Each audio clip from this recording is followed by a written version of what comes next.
আল্লাহর হাবিবের সাহাবী আবু দারদা রাদিয়াল্লাহু তাআলা আনহু বললেন, শুনে রাখো আল্লাহর বান্দা, আমি আমার নূর নবীর পবিত্র নূরের জবান থেকে শুনেছি, তিনি ইরশাদ করেছেন, কোন ঈমানদার যখন কোরআন সুন্নাহর ইলম অর্জন করার জন্য, কোরআন ও হাদিসের আলোচনা শোনার জন্য কিংবা শেখার জন্য নিজের ঘর থেকে বের হয়ে কোনো মাদ্রাসা কিংবা উন্মুক্ত মাদ্রাসা মাহফিলের দিকে বাহির হয়, কদম বাড়ায়, বান্দা নিজের ঘর থেকে বের হয়ে যখন মাহফিলের দিকে পা বাড়ায়, সঙ্গে সঙ্গে আল্লাহ রাব্বুল আলামিন তার জন্য জান্নাতের রাস্তা সহজ ও সুগম বানায় দেয়।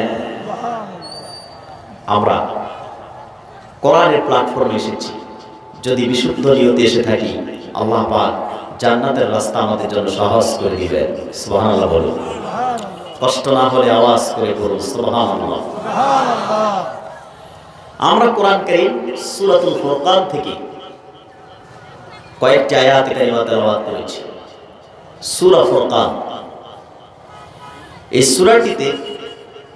এই সূরাটি অধিকাংশ মুফাসসিরদের বক্তব্য অনুযায়ী মাক্কি সূরা। এই সূরাটিতে আয়াত সংখ্যা আছে ৭৭টি। কয়টি? ৭৭টি। এই সূরাটিতে আকীদার সাথে সংশ্লিষ্ট বিষয়ে আল্লাহ পাক গুরুত্ব আরোপ করেছেন। এই সূরাটিতে বিভিন্ন নবী ও রাসূলদের জাতিসমূহের আলোচনা করেছেন এবং সূরাটির শেষের প্রায় ১৫টি আয়াত জুড়ে রাসূল করিম সাল্লাল্লাহু আলাইহি সাল্লামের উম্মতের মধ্যে যারা মুমিন তাদের কিছু গুণাবলী, তাদের কিছু পুরস্কারের ঘোষণা আল্লাহ পাক দিয়েছেন। বলুন সুবহানাল্লাহ। এই সূরা ফুরকানে আকীদার সাথে সংশ্লিষ্ট বিষয়ে গুরুত্ব দেওয়া হয়েছে, বিশ্বাসের সাথে সম্পর্কিত বিষয়ে।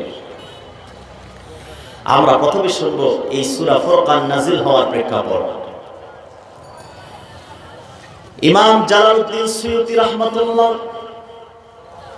তিনি তার তাফসীর জালালাইনে আসবাবে নুজুলে লিখেছেন, ১৫০০ বছর আগে রাসূল করিম সাল্লাল্লাহু আলাইহি সাল্লাম যখন কোরআনের অমীয় বাণী মানুষকে শোনাতে লাগলেন, দলে দলে মানুষ কোরআনের সুশীতল ছায়াতলে আসতে লাগলো, ইসলাম কবুল করতে লাগলো। কাফের মুশরিক আবু জেহেল গোষ্ঠীদের মাথা নষ্ট হয়ে গেল।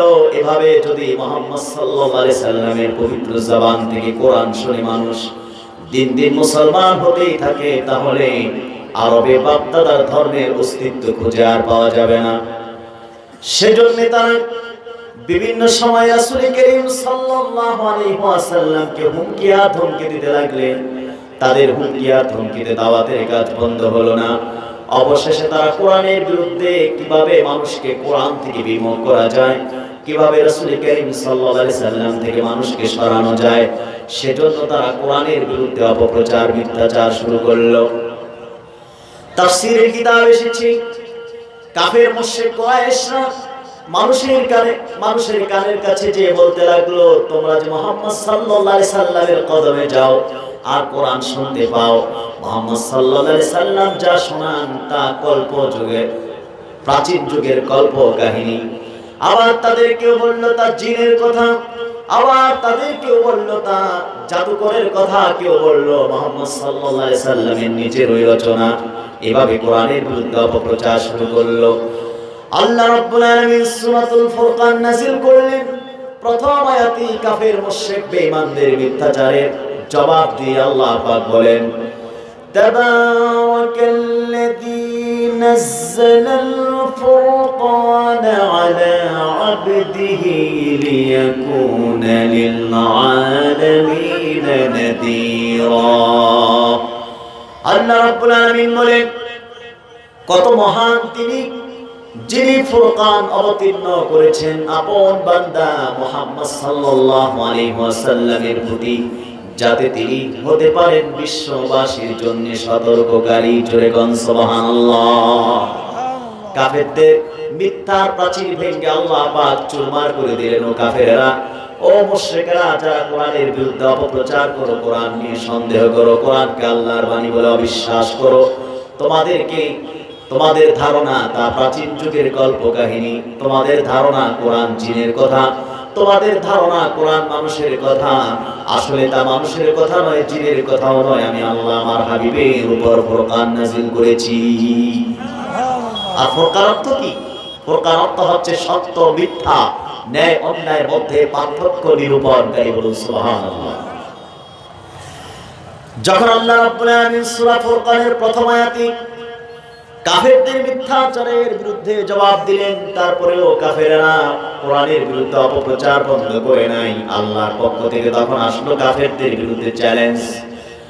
আল্লাহ রাব্বুল আলামিন চারখানা চ্যালেঞ্জ করেছেন। প্রথম চ্যালেঞ্জে কাফেরদেরকে আল্লাহ পাক বলেন, قل إن اجتمعت الإنس والجن على أن يأتوا بمثل هذا القرآن لا يأتون بمثله ولو كان بعضهم لبعض ظهيرا। আল্লাহ রাব্বুল আলামিন বলেন,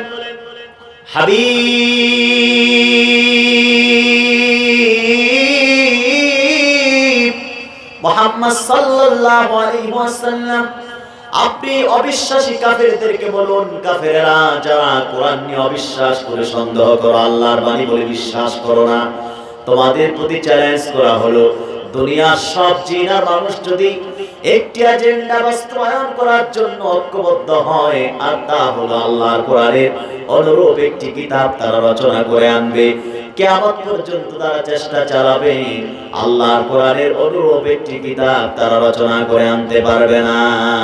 ঠিক কিনা বলেন? তারা অপপ্রচার বন্ধ করে নাই, কোরআনের বিরুদ্ধে মিথ্যাচার বন্ধ করে নাই। আল্লাহ পাক দ্বিতীয় চ্যালেঞ্জ করে তাদেরকে বললেন, আম ইয়াকুলুনা ইফতারা কুল ফাতু বিআশরি সুওয়ারিন মিসলিহি মুফতারিয়াতিন ওয়াদউ মান ইসতাতা'তুম মিন দুনিল্লাহি ইন কুনতুম সাদিকিন। আল্লাহ রাব্বুল আলামিন তাদেরকে দ্বিতীয় চ্যালেঞ্জ করে বললেন, কোরআনের অনুরূপ তোমরা কোরআন আনতে পারো নাই। আমার কোরআনে 114টি সূরা আছে, আমার কোরআনের 10টি সূরার মতো সূরা রচনা করে আনো তো দেখি। যারা অবিশ্বাসী তারা তাও পারে নাই, কিন্তু কোরআনের বিরুদ্ধে তারা অপপ্রচার বন্ধ করে নাই। আল্লাহ আবার চ্যালেঞ্জ করলেন, 3 নাম্বার চ্যালেঞ্জ, وَإِن كُنتُمْ فِي رَيْبٍ مِّمَّا نَزَّلْنَا عَلَى عَبْدِنَا فَأْتُوا بِسُورَةٍ مِّن مِّثْلِهِ وَادْعُوا شُهَدَاءَكُم مِّن دُونِ اللَّهِ إِن كُنتُمْ صَادِقِينَ। আল্লাহ রাব্বুল আলামিন বলেন, অবিশ্বাসীরা কোরআনের মতো কোরআন তো আনতে পারো নাই, 10টি সূরার মতো সূরা রচনা করে আনতে পারো নাই, পারবেও না কোনোদিন। আমার কোরআনের একটি সূরার মতো সূরা রচনা করে দেখাও তো দেখি। যদি তোমরা তোমাদের দাবিতে সত্যবাদী হও, আর একটি সূরা রচনা করতে শুধু আরব নয়, আরবের বাহিরে তোমাদের যত প্রভু আছে, তোমাদের যত সাহায্যকারী আছে, সবাইকে নিয়ে চেষ্টা চালাও, আমার কোরআনের একটি সূরার অনুরূপ সূরা রচনা করে আনো তো দেখি। তারা তাও পারে নাই। আল্লাহর পক্ষ থেকে আবার চ্যালেঞ্জ আসলো, কোন আয়াত দিয়ে নয়, আল্লাহ রাব্বুল আলামিন তাদেরকে অক্ষরমালা দিয়ে চ্যালেঞ্জ করলেন। মুফাসসিরগণের ভাষায় আল্লাহ রাব্বুল আলামিন কাফেরদেরকে হুরুফুল মুকাত্তাআত দিয়ে চ্যালেঞ্জ করলেন। আল্লাহ বলেন, হামিম, আলিফ লাম মিম, এই শব্দগুলোকে হুরুফুল মুকাত্তাআত বলা হয়। আল্লাহ পাক তাদেরকে চ্যালেঞ্জ করলেন, ও কাফেরেরা, তোমাদের ভাষা আরবি, কোরআনের ভাষা আরবি, আমার প্রিয় রাসূল মুহাম্মদ সাল্লাল্লাহু আলাইহি সাল্লামের ভাষাও কিন্তু আরবি। তোমরা আলিফ লাম র, আলিফ লাম মিম অক্ষরগুলো জানা আছে তোমাদের। কোরআন নিয়ে যারা সন্দেহ করো, কোরআনকে যারা আল্লাহর বাণী হিসেবে বিশ্বাস করতে চাও না, তোমাদের প্রতি চ্যালেঞ্জ, এই অক্ষরগুলো দিয়ে আমার কোরআনের একটি শব্দের মতো শব্দ রচনা করে দেখাও তো দেখি। তারা তাও পারে নাই। ঠিক কিনা বলেন? ১৫০০ বছর আগে কাফের মুশরিক কুরাইশরা কোরআনের বিরোধিতা করেছে, কোরআনের আওয়াজ স্তব্ধ করার জন্য অপচেষ্টা করেছে, কিন্তু তাদের সমস্ত অপচেষ্টা বুমেরাং হয়েছে। তারা আল্লাহর কোরআনের আওয়াজকে, আল্লাহর কোরআনের ধ্বনিকে স্তব্ধ করতে পারে নাই। কাফের আবু জেহেলরা, উতবা, সাইবা, ওয়ালিদ বিন মুগিরারা চলে গিয়েছে। সারা বিশ্বের আনাচে কানাচে এখনো তাদের কিছু উত্তরসূরিরা বেঁচে আছে, যারা সব সময় কোরআনকে সত্য জানার পরেও আল্লাহর কোরআনের বিরোধিতা করে। ঠিক কিনা বলে? কোরআনের আওয়াজ যারা বন্ধ করে দিতে চায়, ঠিক না বেঠিক? কোরআনের আওয়াজ যারা বন্ধ করে দিতে চায়, এদেশে যখন 31st নাইট হয়, 31 ডিসেম্বর 12টা 1 মিনিটে, রাত 12টা 1 মিনিট থেকে শুরু হয় 31st নাইটের নামে উলঙ্গপনা, বেহায়াপনা। পশ্চিমা সেই ইহুদি খ্রিস্টানদের উপহার দেওয়া কালচারে আমার দেশের যুবক যুবতী, তরুণ তরুণীরা সে আদর্শ লালন করে, সে সংস্কৃতি পালন করে জাহান্নামী হয়ে যাচ্ছে। সেই দিকে কোনো বাধা নাই, চোখ নাই। কিন্তু পহেলা বৈশাখের মাধ্যমে যারা হিন্দুয়ানি সংস্কৃতি পালন করে বাংলার শহরের গলিতে গলিতে জাহান্নামের টুকরায় পরিণত করা হয় প্রাণ কেন্দ্রগুলোকে, আমার দেশের যুবক যুবতী, তরুণ তরুণীদেরকে জাহান্নামের আসামিতে পরিণত করা হয়, সেখানেও বাধা নাই। কিন্তু দেখা যায় বিভিন্ন জায়গায় আল্লাহর কোরআনের আওয়াজের বেলায় বাধা আসে। ঠিক কিনা বলেন? যারা আল্লাহর কোরআনের আওয়াজকে স্তব্ধ করতে চায়, আবু জেহেল, উতবা, সাইবা, ওয়ালিদ বিন মুগিরারা আল্লাহর কোরআনের বিরুদ্ধে অপপ্রচার করেছে, মিথ্যাচার করেছে, তারাই ধ্বংস হয়েছে, তারাই স্তব্ধ হয়ে গেছে, তাদের অস্তিত্ব মাটির সাথে মিশে গেছে। আজ যারা আবু জেহেল উত্তরসূরি হিসেবে, ওয়ালিদ বিন মুগিরার উত্তরসূরি হিসেবে, আব্দুল্লাহ ইবনে উবাই ইবনে সালুলের উত্তরসূরি হিসেবে কোরআনের বিরুদ্ধে অপপ্রচার করে কোরআনের আওয়াজ স্তব্ধ করতে চায়, কোরআনের আওয়াজ বন্ধ করে দিতে চায়, তাদেরও পরিণতি ভালো হবে না। ঠিক কিনা বলেন? যুগে যুগে যারাই আল্লাহর কোরআনের বিরোধিতা করেছে, সত্যের বিরোধিতা করেছে, তাদেরই পরাজয় হয়েছে, তাদেরই স্তব্ধ হয়েছে। আল্লাহর কোরআনের আওয়াজ স্তব্ধ হয় নাই। ঠিক না বেঠিক? সম্মানিত ভাইরা, শাহজালাল, শাহপরান, শামাদ্দুম, শাহ সুফি কেরামত আলী জনপুরি সাহেব কেবলা ফুলতলির বাংলায় আল্লাহর কোরআনের বিরুদ্ধে যারাই অবস্থান নিবে, কোরআনের বিপক্ষে যারাই বক্তব্য দিবে, আল্লাহর দ্বীনের বিরুদ্ধে, ইসলামের বিরুদ্ধে যারাই বক্তব্য দিবে, ওই সব বুদ্ধিজীবী হোক, নাস্তিক হোক, ব্লগার হোক, তাদেরকে প্রতিরোধ করার জন্য আমরা 4 দলের মুসলমান ঐক্যবদ্ধ হয়ে যাব। ঠিক কিনা বলেন?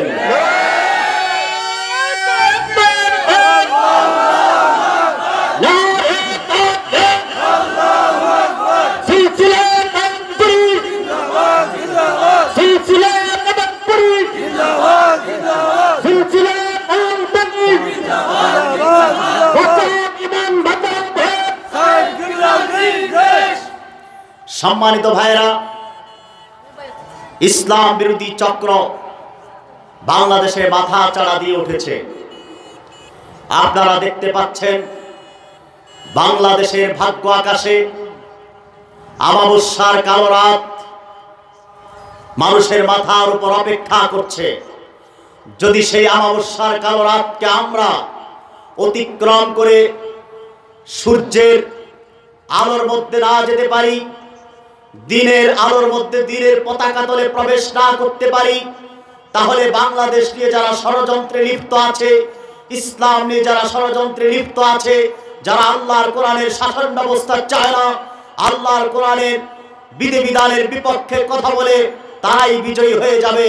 কিন্তু শাহজালালের উত্তরসূরিরা, শাহপরানের উত্তরসূরিরা, সাহেব কেবলা ফুলতলির উত্তরসূরিরা বাংলার মাটিতে তা হতে দিবে না। ঠিক কিনা বলেন? সম্মানিত সুধী, কোরআন বিরোধী যারাই ছিল যুগে যুগে তারা অপদস্থ হয়েছে, অপমানিত হয়েছে, তারা নিঃশেষ হয়েছে, তাদের অস্তিত্ব মাটির সঙ্গে মিশে গেছে। ঠিক কিনা বলেন? প্রিয় ভাইরা, এই হলো সূরা ফুরকান নাজিল হওয়ার প্রেক্ষাপট। কোরআন বিরোধীদের বিপক্ষে আল্লাহর কোরআন, আল্লাহ পাক তাদের মিথ্যাচারের জবাব দিতে যে তাবারাকাল্লাযী নাযালাল ফুরকান আলা আবদিহি লিয়াকুনা লিল আলামিন নাযীরা। ও কাফেররা, ও মুশরিকরা, তোমরা যারা বলো, অপপ্রচার করো এই কোরআন আল্লাহর বাণী নয়, আমি স্পষ্ট জানাই দিচ্ছি আমি আল্লাহ আমার প্রিয় রাসূল মুহাম্মদ সাল্লাল্লাহু আলাইহি ওয়াসাল্লামের উপর ফুরকান নাযিল করেছি। এই ফুরকান সত্য মিথ্যা, ন্যায় অন্যায়ের মধ্যে পার্থক্য নিরূপণ করে। ঠিক কিনা বলে? প্রিয় ভাই, এই সূরা থেকে আমরা কয়েকটি আয়াত পড়েছি। প্রথম আয়াত আল্লাহ পাক রহমানের বান্দাদের বৈশিষ্ট্য উল্লেখ করেছেন। কার বান্দা? আপনাদের কষ্ট হচ্ছে? একটু কথা বলেন না। রহমানের বান্দা। কার বান্দা? রহমান কে? আল্লাহ তাআলার নাম ছোট আওয়াজে নয়, এটা কৃপণতা। রহমান কে? সাত সমুদ্রের সবটুকুন আওয়াজকে কেড়ে বলুন, রহমান কে? আল্লাহ। আল্লাহ সবচেয়ে বড়। আল্লাহ তাআলার নাম উচ্চারণ করতে হবে সবচেয়ে জোরে। ঠিক কি না? সম্মানিত সুধী, আল্লাহ তাআলা বলেন, وعباد الرحمن الذين يمشون على الأرض هونا وإذا خاطبهم الجاهلون قالوا سلاما। আল্লাহ পাক বলেন, রহমানের বান্দা তারাই যারা পৃথিবীতে নম্রভাবে চলাফেরা করে, আয় বিসাকিনাতিন ওয়া তাওয়াদুইন, অর্থাৎ প্রশান্তি ও বিনয়ের সাথে তারা চলে। এবং ওয়াইজা খাতাবাহুমুল জাহিলুনা ক্বালু সালামা, এবং তাদের সাথে যখন মূর্খ ব্যক্তিরা কথা বলে তখন তারা বলে সালাম। আই কাওলান ইয়াসলামুনা ফীহি মিনাল ইসমি, অর্থাৎ তারা এমন ভাবে কথা বলে যেন তারা গুনাহ থেকে বেঁচে থাকতে পারে।